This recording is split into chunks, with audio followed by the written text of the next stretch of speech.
Well, we've seen people that support Trump openly bashed in the face. We've seen their cars stolen. We've seen unprecedented physical violence, firings.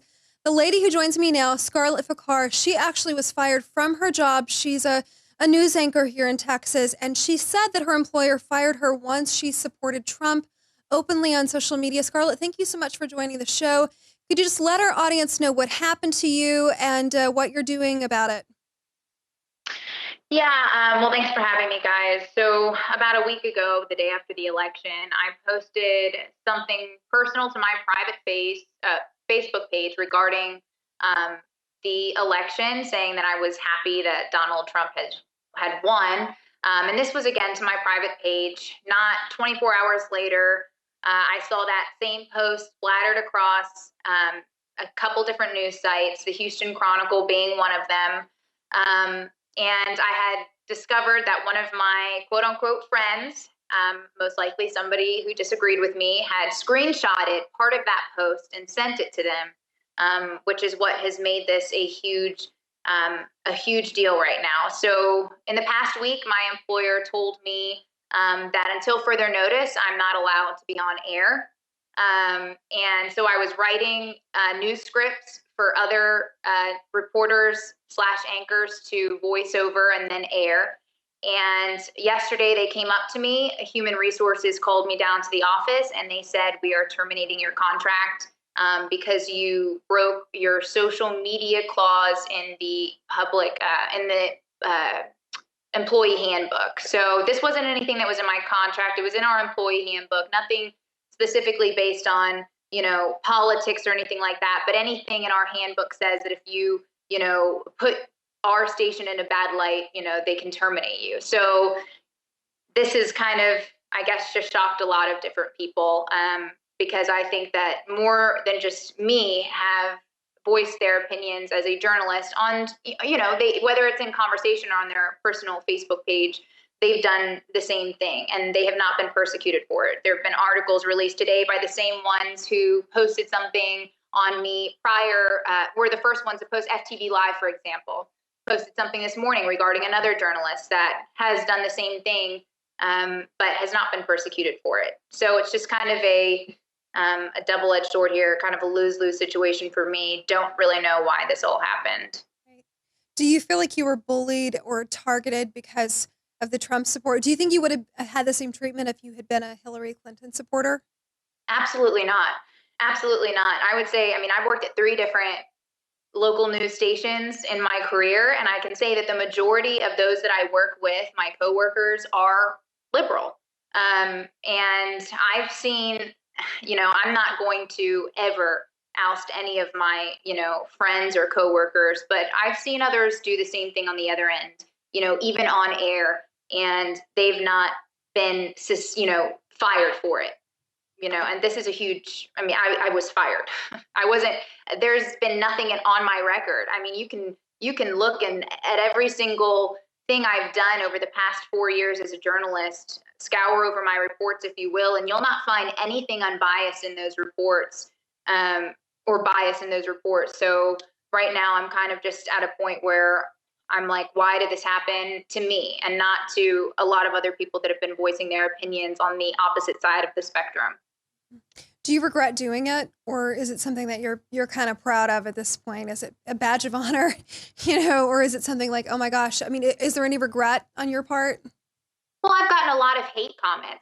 People commenting, calling me really horrid things, horrid names, that language I don't use. So in that matter, it's brought me down a little bit, but at the same token, I express my views as a individual. I didn't express them as a journalist, and I never have. So, I don't feel bad for my post, so at this point in time, I'm just going to say, no, I don't feel bad for what I said because there was nothing that was not factual about it. Right. What do you think are the next steps for you? If this had happened to me, obviously, there's a legal issue with that because all you're doing is supporting a president, someone who actually won the presidency. And we've seen this ridiculous narrative. We've seen this here at InfoWars, and we cover it usually every day. The mainstream media narrative where anybody who supports Trump, they're racist, they're homophobic, they're xenophobic, they're bigots, they're all of these things. And you would say that doesn't describe you at all. If you could just talk about, who you are as a person and not wanting to be labeled as that, because that essentially is the tagline that mainstream media has tried to pin on anybody supporting Trump openly. And they also encourage people to viciously attack and to go after Trump supporters. Has that been kind of what you're experiencing? Do you feel like you were painted in that box? Absolutely. I definitely feel like there have been people who've commented saying that I'm racist for my comments. Again, there have been reports that have said that I've chastised African Americans. And once I reposted that to my own Facebook page saying that, look, this is what I said, this is what the media is saying, they retracted their statements and rewrote it in these same articles. So they know that you have to understand that there is a media bias, and they're trying to paint a picture of those of us that didn't support Barack Obama, didn't vote for him, as racist, when that's so far from the truth. As I said in my post, I'm a multiracial person myself. My father was born and raised in Iran. I've never in my life experienced anything, to where I've been accused of being racist, because everyone knows me. They know who I am. So absolutely. I feel like I've been, wrongly put in the media as somebody who has racist feelings towards people, and I don't. So absolutely, I just think it's ridiculous, everything that everyone is accusing those that have supported Trump of being. What do you want to say to other people that have been bullied like this? Do you have a message for them at all, or is it just about kind of self-preservation at this point, and where do you go from here? Well, I guess I could just say, you have to stand up for what you believe in. Right now in the country, there are bullies, exactly like you said. We're being bullied into thinking that what we personally feel, how we've lived our lives, is wrong, when, in fact, there are facts to support the things that we're saying, not in a mean manner. We're not screaming at anybody. We're just expressing our opinions. And look at me. I've been bullied. I've been pushed down for the things that I've said. That is right there up on my Facebook page. And I'm not ashamed to show it, because I want everyone to see that what I said wasn't in any way anything other than just my opinion on, the election. So I just say, I guess, to those people, just stand up for what you believe in. If you don't want to be persecuted like I am, maybe don't say anything at all. But if you're not afraid to stand up for the things that you believe in on your personal basis, then, there's no shame in hiding it. Right. Well, Scarlett, it is absolutely a badge of honor for me to get to talk to you, frankly, today. Like many of us that are Trump supporters, I myself am one, publicly, you take a risk. And we've taken a risk the past few months, even speaking out on social media for that matter. And it's frankly a badge of honor to be able to be persecuted when you just for expressing your opinions and beliefs. Are you may I ask you, and you don't have to answer this if you're not comfortable, but are you contemplating any sort of legal action at this time? Like that, I feel like, what's happened to you is possibly actionable, I would think.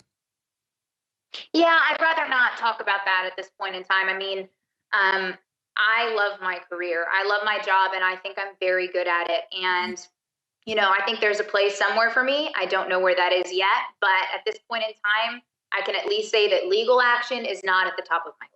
Right. It's probably about healing at this point. Well, thank you so much. It's been a pleasure to talk to you. This interview is going to be up in the Nightly News tonight. It's also going to be up on YouTube later. Be sure. Scarlett, do you have a Twitter handle you'd like to throw to?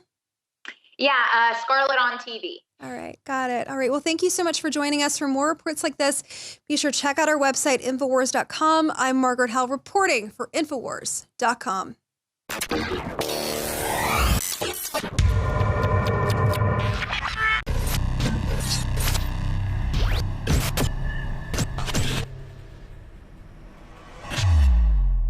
Alex Jones here with a very important news update to anybody out there that wants to be prepared. But it goes beyond being prepared. Our bodies absolutely must have the good halogen, iodine, or we will die. and you look at all of the thyroid problems and all the people that don't have energy and that have all sorts of hormone problems. And from my research, and a lot of just mainline research, it leads back to iodine over and over and over again. It's as important as vitamin C. If you don't get iodine, you die. But most people are just deficient, so they're low energy, they're sick. You got to have iodine in your body so that your body can produce the hormones you need. It is the base to so many things. And since I got into iodine 4 years ago, we've helped change the entire paradigm by developing and bringing to the public deep earth crystals from 7,000 to 12,000 feet of the purest iodine available. Other iodine comes from the ocean or from other byproducts of chemical facilities and is tainted. It's bound. It's not absorbable. I tried it. And I had incredible effects even with dirty iodine because the body needs it. When you don't have iodine, it absorbs the chlorine, the fluoride, and all these other bad halogens. It's such a game changer if you'll just research iodine for yourself. It's a fact that the federal government in the Midwest back in the 20s mandated a grungier form of iodine to the salt because people had low IQs, they had huge goiters, major problems directly connected to it. There are some studies that show a 15-point increase. Others show even higher. But it really is crazy to realize that this is something that is so deficient in our food chain, so deficient in our played out fields where different crops are being grown, but the federal government isn't educating people and telling them about it. That's why for a limited time, I want to encourage everyone to go to InfoWarsLife.com and get 20% off on the best nascent iodine out there from our research, truly pure Survival Shield X2. Again, that's Survival Shield Nascent Iodine X2. Thank you for joining us in this brief news update.